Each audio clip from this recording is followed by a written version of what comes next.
Randall Hughes with God Glorified, and we're commenting on today's Bible reading for July the 7th, which began in Joel chapter 3 in about the year of 828 BC.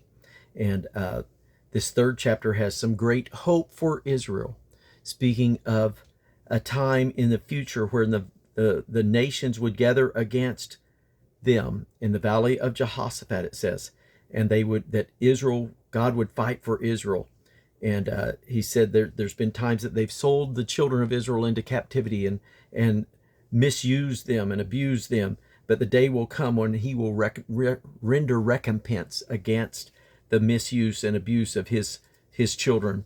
And that he will sell the sons of the Grecians and those that have taken them, the Tyre and Sidons and Palestine coast, those people that were there that had come against them, that there would be the day that he would bring judgment against them for what they had done against Israel.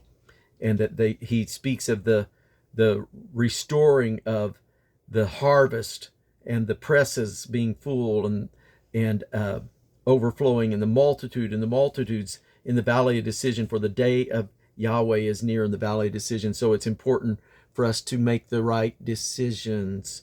And the sun and moon's going to be dark, and the stars withdraw their shining, but the roar of Yahweh would be heard in Zion, and his voice would cause the earth to shake. And some amazing prophecies that are still, I believe, to be coming forth in the future. Some of them possibly very soon, in light of some of the things that are happening in our world right now.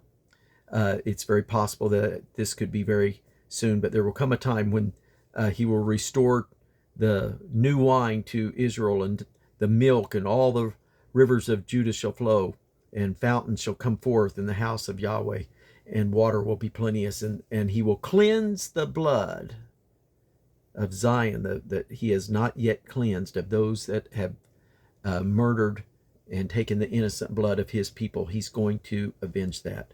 And so then we had the death of Jehoiada, the high priest that Joash followed so closely, and caused Israel to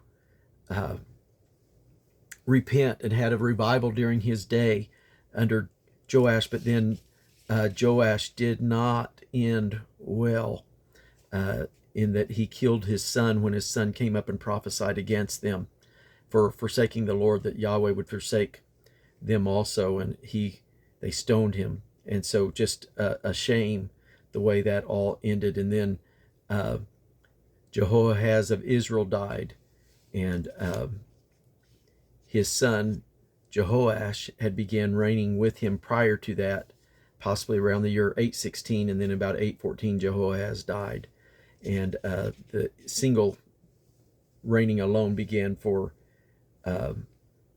his son Jehoash.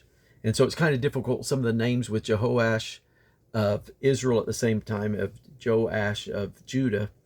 And at any rate, some of it's a little bit difficult to maneuver between there, particularly when you're reading back and forth the way it is, and it doesn't always give their pronoun as to who's being referred to at the time that it's telling it. And so after Joash killed the son of Jehoiada the priest, Zechariah his son, after they killed him, the servants of Joash killed Joash for killing the son of Jehoiada the priest. And that caused his son then, Amaziah, to reign in his stead. And Amaziah began by killing the servants that killed his father, took judgment against them, and but did not kill their children, following after the commandment. And so then we have the death of Elisha, and the story with him with the king, which this would have been King Jehoash of Israel, that he's working with and asking him to smite. First of all, the miracle of them throwing in the dead body upon his bones after he had been dead for a year possibly, and but prior to his death, him shooting I turned the page and saw that, shooting the arrow of the Lord's deliverance, and then only smiting the ground 3 times. He could have had utter defeat of Syria, but he only got the 3 victories because he only smote the ground 3 times. And so help us, God, to always seek for the best that you have, and continue to seek after you and not give up too early. Then the miracle after his death, that throwing in the bones and that man coming to life, For those that are keeping score, they say that doubled the miracles with that restoration of life to that man, that doubled the miracles that Elisha had over the number of miracles that Elijah. And there's different way that miracles are counted by different people, and so sometimes it's hard to know exactly. And but Hazael died in 806, possibly in the battle. It doesn't say totally clearly, but Joash did defeat 3 times, and so interesting there, the way that all took place. So anyway, God bless you. That concludes. We want to make sure that we are making the right decisions when we're in the valley of decision. We want to make sure that we're following after God, that we're continuing to honor him, unlike Joash. Had a good start, followed under while that priest was alive, but we kind of realize that our relationship with God is not dependent upon other people. It's one of the major key things. God is who God is, no matter who else is alive or who else is influencing my life. He is still worthy of praise. Even when things go bad in my life, he's still God and he's still worthy of my praise. And so it doesn't matter what, we got to be careful who we let influence us.